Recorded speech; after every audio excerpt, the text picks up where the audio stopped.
Living here in Hennepin County has many benefits. We have beautiful parks, thriving cities, successful businesses, farmland, good schools, but supporting all those resources comes with a price, and that's the property tax. They're our oldest form of taxes, going back to the formation of the Minnesota Territory.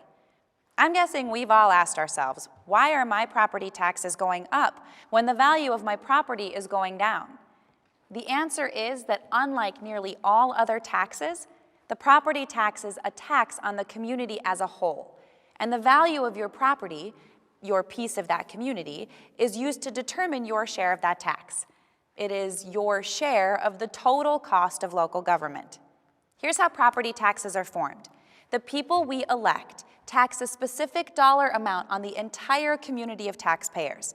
This is called a property tax levy. Police and firefighters, road repair, care for the elderly, schools, libraries, sewers, all are supported by that levy.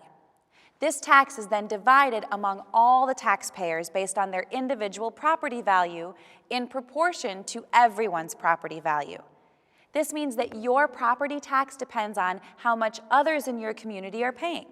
So if all property values are dropping, but your property value does not drop as much as the others, your tax will go up because your share of the tax levy increased.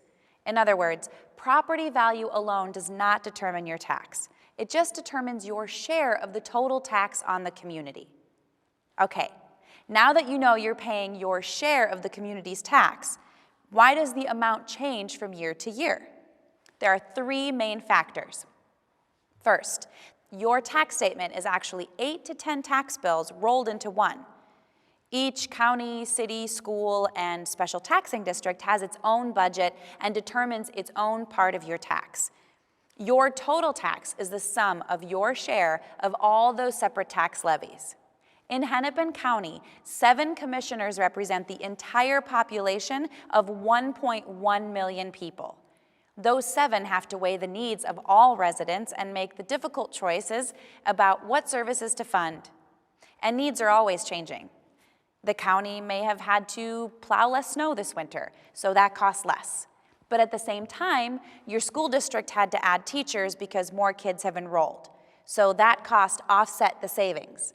The second factor is that your taxes depend on changes in the market value of your property and the market values of all properties in those districts. At least every 5 years, an assessor looks at your property and tries to determine its value by comparing it to sales of similar properties. That value may go up or down or stay the same. However, it's not enough to know that your property value rose or fell. To understand the impact of market value change on your tax, you need to know how your property value changed compared to all the other properties in your area. And third, there are a number of exemptions and other programs provided by state law to make property taxes more fair or equitable. These programs affect everyone because even if your property doesn't get a benefit, if some properties are taxed less, the rest of the community pays more to make up for it. That includes you. So, you can see there are many factors that are constantly changing and interacting to affect your property tax. Increases in some parts of your bill offset decreases in others. The most important thing to remember about property taxes is that they're designed to share the cost of government services.